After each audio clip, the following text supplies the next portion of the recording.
આઝાદી પછી બધા મોસ્ટ ઓફ જે મંદિર છે મામલતદારમાં અને કલેક્ટરમાં એમાં અંદર ડિવાઈડ કરી દેવામાં આવ્યા છે. પછી મેન્ટેનન્સ માન લો કે બન્યા તો એ કોઈની માલિકીની જમીનમાં છે કે કબજો કરેલો છે? અત્યારે જે જસોનાથની મંદિર છે બધા નહીં, એ બાજુ નવા જે બન્યા છે એ તો સાહેબ ખ્યાલ નથી, બધા પોતાની રીતે પછી ક્યારે બનાવ્યો છે.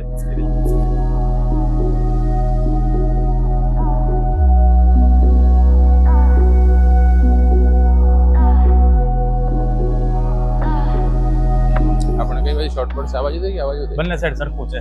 સરખું. અહીંથી જઈએ આ બાજુ થોડું ગંદો વધારે હોય. હા હા, તો અહીંથી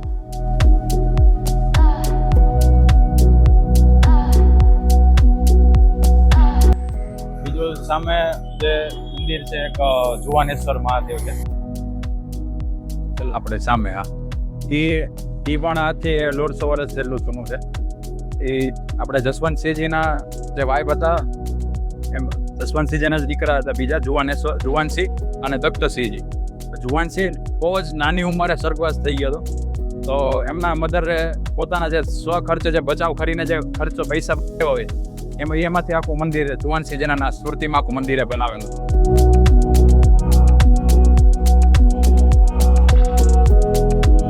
આ જે તળાવ છે ગંગાજળિયા તળાવ, એવું આખું કહેવાય છે કે એ સમયે એવું પ્લાનિંગ કર્યું હતું. આપણું જે મોર તળાવ છે ચોમાસામાં આખું જે પૂર આવવાની સ્થિતિ ન થાય ભાવનગરમાં, એ રીતે આખું ભાવનગરનું જે ડ્રેનેજ અને વોટરનું જે લાઇન છે આખી રીતે ડેવલપ કરી હતી કે બોર તળાવ આખું ઓવરફ્લો થાય તો આજુબાજુના વિસ્તારમાં જે બોરવેલ સ્ટેપવેલ જે મોટા મોટા કુવા બનાવેલા હોય એ આખા ભરાઈ જાય. પછી અંડરગ્રાઉન્ડ થ્રુ ગંગાજળિયા તળાવમાં પાણી આવે.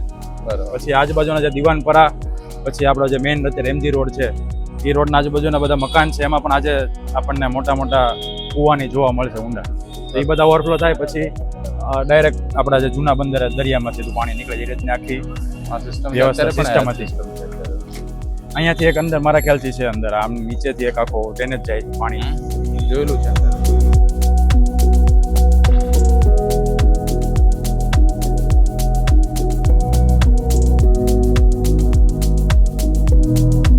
જ્યાં મોતીબાગ ટાઉન હોલ 1931માં કૃષ્ણકુમારસિંહજીના મેરેજ ફંક્શન માટે આખો બનાવવામાં આવ્યો હતો. જી હા જી.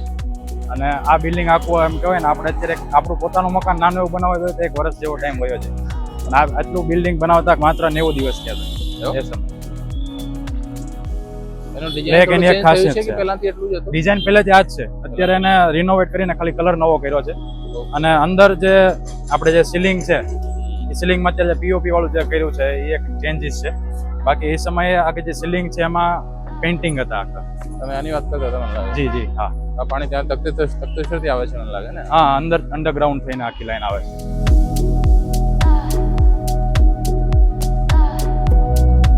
એક લાઈન મારા ખ્યાલથી અહીંથી સામે નીકળે છે આમાં.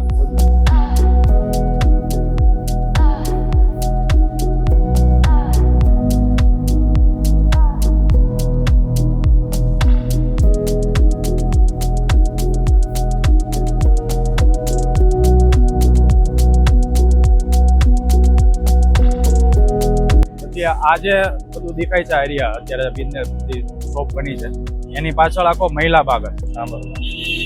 એ સમયે આ બધા બિલ્ડિંગ્સ ને એવું કઈ નતું, આખું ઓપન હતું. આગળનો જે ભાગ દેખાય છે નહીં એટલે પહેલા નહોતા, આખું ઓપન જ હતું. એટલે એ સમયે મહારાજ સાહેબનું વિઝન એવું હતું કે ભાવનગરના કોઈ પણ સ્ત્રી છે બજારમાં કોઈ પણ ખરીદી કરવા આવે તો એને કંઈક બસ છે કે વાહન એ રીતે ન મળતું હોય તો થોડી વાર અહીંયા બેસીને રેસ્ટ કરી શકે. પ્લસ બીજો એ કે એ સમયે પડદા પ્રથા ને એવું થોડું ઘણું હતું, પણ ભાવનગરમાં તો મહારાણી સાહેબના પ્રયાસથી પડદા પ્રથા અને એ બધું નાબૂદ થઈ ગયું. પણ આપણે મોતીબાગ ટાઉન હોલ છે એમાં ઘણીવાર ફંક્શન હોય મોટા મોટા, તો સ્ત્રીઓને અહીંયા બેસીને આખા ફંક્શન આખા નિહાળી શકે એની માટે આખો મહિલા બાગ ઉભો કરવામાં આવે.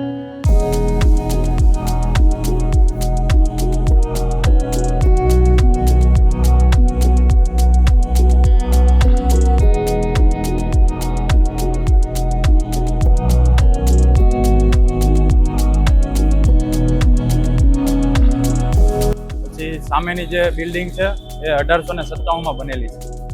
ડીબી જૈન કન્યા શાળા ગર્લ્સ સ્કૂલ છે. અને આજની તારીખમાં મેન વાત એ છે કે આજની તારીખમાં પણ જે એમ માટે બિલ્ડિંગ બનાવવામાં એ એમથી જ આ બિલ્ડિંગ આજ કાર્યરત છે. 2-3 માળનો પહેલા બનેલું છે, ઉપરનું જે બિલ્ડિંગ છે ને લાસ્ટ ફ્લોર એ પાછળથી બનાવવામાં આવ્યું છે. બાકી સ્ટ્રક્ચર એઝ ઇટ ઇઝ હતું એ સમયે. એટલે એ સમયે જે ગર્લ્સ એજ્યુકેશન માટે જે પર્પઝથી બનાવવામાં આજની તારીખ પણ અહીંયા ગર્લ્સ એજ્યુકેશનના જે ક્લાસીસ છે એ ચાલે છે. એટલે એક મહત્વની વાત છે કે એ સમયે જે પર્પઝથી બનાવવામાં આવ્યું છે પર્પઝ આજે પણ ચાલે છે પર્પઝ સ્કૂલ.